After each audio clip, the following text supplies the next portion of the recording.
Yo, Tower, what's Gucci? Cessna November 172, your boy's trying to slide into the Bravo. Can I get that clearance, my guy? Or are you going to be capping? Short final 7 group. A little high, I feel like. That's all right. And then just focus early on. No fast. All right, just focus that center line. And then back on that. Get those feet working, right? You got to make sure we're centered up. Bring that power all the way in. Centered up.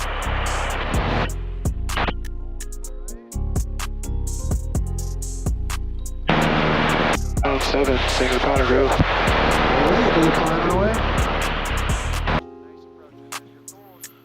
All right, you legends, picture this.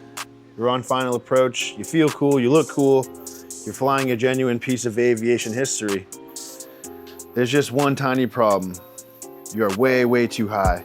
The runway's down there looking like a postage stamp that's getting bigger way too slowly. In this magnificent Piper Cub, it has exactly 0 flaps to help you get down. So what's the plan, guy?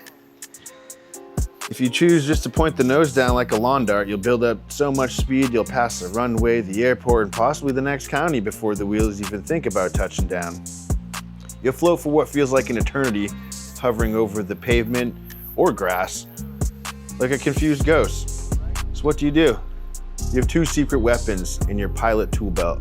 2 old school tried and true techniques, and mastering them is what separates the pilots who just rent a Cub for an hour and from those who can truly make this machine dance. It's the difference between a landing that makes the old timers on the porch nod in approval and the one that makes them spill their coffee while laughing. All right, boys, let's talk about tool number 1, the go around, your ultimate get out of jail free card. Now, before we talk about all the clever ways to go down, let's talk about the single most important, most professional, and most underappreciated decision any pilot can make, the choice to go back up. I'm talking about the glorious go around. There's a sketchy, ridiculous mindset in aviation that a go around is a sign of failure. It's a little embarrassing that you screwed up and now everyone on the ground is judging you. I want you to take that entire line of thinking, put it in a little mental box, and punt it right to the goal line. A go-around isn't a failure. It's an absolute mark of a superior pilot. It's a calm, confident, proactive decision that says, you know what? This landing attempt seems a little sus. I choose not to wreck my airplane today. Think about it. The number 1 ingredient in the recipe for landing accidents is an unstable approach. Whether you're too high, too fast, drifting off center line like a confused bee, or a sudden gust of wind decides to play games with you, trying to save a bad approach is just begging for trouble. In a classic taildragger like this, it can lead to a bone-jarring bounce, a series of pilot-induced oscillations that make you look like a bobblehead, or the dreaded, wallet-emptying ground loop. A go-around is your reset button. It's a mulligan. It's a do-over. It gives you a chance to fly a clean slate and come back for a stable, beautiful, perfect approach. If you take only one thing away from this video, let it be this: when in doubt, chicken out, and just go around. The Cub go-around. The fantastic news is that performing a go-around in a simple no-flap airplane like the J5 is actually way easier than in a complex, slippery, modern airplane. There are no flaps to retract in stages, no gear to forget. Your entire brain can focus on 3 immediate critical actions: power, pitch, and rudder. It's so simple, it's almost foolproof.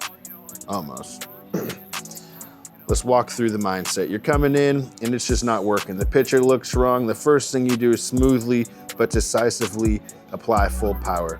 Don't be shy about it. As that engine roars to life, the nose is going to want to leap into the sky because you're trimmed for a landing attitude. You have to be ready with forward pressure on the stick to arrest the descent or ascent in a set of positive climb attitude. At the exact same moment, that big engine is creating a powerful left-turning tendency from torque and P factor. You need to anticipate this with a firm, immediate dose of right rudder to keep the nose pointing where it belongs. You can see from some of these clips, we be high and we ain't chiefing, son. Our speed is getting away from us and the runway is coming up fast. This is the definition of unstable. So making the call to go around, son. First power, the throttle is moving slowly to the stop. You can hear the engine wake up. My hand is already pushing forward on the stick, anticipating that pitch up. And there it is, see? Now forward pressure to set our climb attitude. I'm not letting the nose get cocky on me. My right foot is coming to life, dancing with that rudder. Look how that keeps us tracking down the runway, center line as we climb away. We have a positive rate of climb. We are flying, we are safe, we are climbing away from our problems, like those trees right down there. Only now, once everything is stable, will I even think about rolling the trim wheel to take the pressure off. We just performed a safe, controlled, professional go-around, no drama, no panic, no danger, just a smart command decision.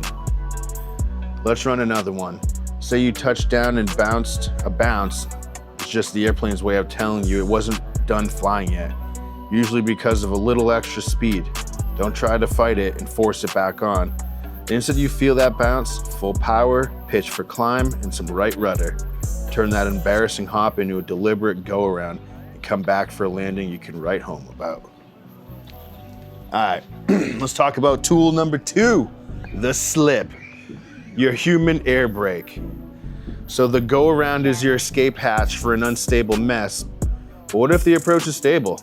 You're on the center line, your speed is perfect, but you're just too high. You don't need to hit the reset button, but you know for a fact you'll float halfway down the runway before landing. This is where you deploy your second secret weapon, the forward slip. A forward slip is one of the most deeply satisfying and absolutely essential skills for any tailwheel pilot. In an airplane without flaps, it's not a party trick, it's a primary flight control. A slip is a magical maneuver that lets you plummet towards the runway at a shocking rate without letting your airspeed get out of control. How does this voodoo work, you might ask? By intentionally cross-controlling the airplane, you make it fly uncoordinated and ugly. This presents the flat side of the fuselage to the oncoming wing, turning the sleek airplane into something about as aerodynamic as a refrigerator. The Cub's big, beautiful fabric-covered fuselage creates a massive amount of drag, letting you drop like an elevator, while the airspeed needle stays right where you put it. It's how you correct for being high on final, clear that classic line of trees at the end of the short runway, and put your wheels exactly on the spot you were aiming for. All right, mastering the forward slip. Now, the idea of intentionally flying the airplane crooked with the controls all crossed up, especially close to the ground, can sound a little terrifying. I get it. But it's a perfectly safe, stable, and controlled maneuver when you do it right. The keys are to practice it up high first to get the feel for it, and to always recover well before you begin your flare for landing. Here's the recipe. We'll set up a normal, stable approach at about 65 miles an hour. Then I'll lower one wing with the aileron. In the exact same time, I'll stomp on the opposite rudder pedal. For example, if I bank the airplane to the right, my left foot is going to the floor with full left rudder. The bizarre thing is that our ground track, the path over the ground, will stay pointed straight at the runway, but the nose of the plane will be pointed way off to the side. Feels wrong, which is how you know you're doing it right. I use pitch on the stick to hold my airspeed right where I want it. Okay, I'm sure in one of these you see me coming in on final again, and I've intentionally left us a bit high. The runway is right where we want it, but we're looking down on it a little too much. It's time to slip. My power is at idle and I'm holding my target approach speed. Here we go, little right aileron, little left aileron. Depends on which side we're running to. Full opposite rudder. Whoa. Feel the buffet and hear the wind howl a little differently. See how the nose is pointed away, way out to the left, but our airplane is still tracking straight for the numbers. The plane is complaining, but it works.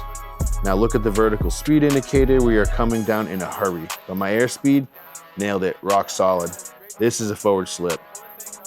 I'm using the side of the airplane as a giant human-powered air brake. Now for the most important part, the recovery, you never ever want to land in a slip. That'll put a massive side load on the landing gear, and your gear struts will have very strong opinions about that. And it could be a very expensive mistake. You need to be flying straight and coordinated before the wheels touch. I'm planning to start my recovery around 100, 200 feet above the ground. Give me plenty of time. Okay, so we're getting close to the target glide path. I'm now smoothly and simultaneously releasing the rudder and aileron pressure, bringing the controls back to neutral. And just like that, we're flying straight again. We're perfectly on the glide path, on speed, and lined up for the runway, ready for totally normal flare and landing. Magic. All right, now you see a couple of the tools we'd be using. You can stash in the kit, or my kit, that's what I'm be using. But how do you know which one to pull out? It all comes down to asking yourself this one simple question. Is this approach stable? And here's how that mental flow chart kind of should flow. You know, checkpoint number one is like, what if you're high but perfectly on speed and on the center line? The approach is stable, it's just misplaced vertically. This is a perfect job for a slip. Use it like a surgeon's scalpel to carve your way back to the proper glide path, show off a little, and carry on. But what if you're too fast? Or a gust of wind punts you way off center line? A deer decides to sunbathe on the runway. You bounce the landing like a basketball. These are all giant, flashing neon signs for an unstable approach. Don't be a hero. Don't try to savage it. Just calmly and professionally execute a go-around. It is the smartest, safest, and most professional call every single time. Bring the nose down. The slip is your tool for precision. The go-around is your safety net for instability. Being a great pilot isn't just about having good hands and feet. It's about the quality of the decisions you make between your ears. Knowing when to slip and when to go around is the very essence of great airmanship. Conclusion, the Piper J5 Cub is an airplane that rewards real, honest skill. It doesn't have fancy gadgets like flaps, autopilots, or auto trim to hide your mistakes. It demands that you be a true stick and rudder pilot by mastering the go-around and forward slip. You're not just learning to tame this one beautiful airplane, you're building a solid foundation of skills that will make you safer, more confident, and more capable pilot in everything you fly. Really, yeah. And remember, that core principle, a go-around, is never an admission of failure. It's a declaration of command. It's you, the pilot in command, making the smart, decisive call when things just don't look good or feel right. Mastering these two techniques will give you the unshakable confidence to put this incredible vintage aircraft down on the spot safely every single time. So what are your own stories? I want to hear about your hairiest go-around or the most satisfying slip to landing you've ever pulled off. Drop your stories in the comments below. I'd love to read them. And if you found this video helpful in your quest for aviation mastery, please consider subscribing for more tips on flying these classic airplanes, and join me in this mission.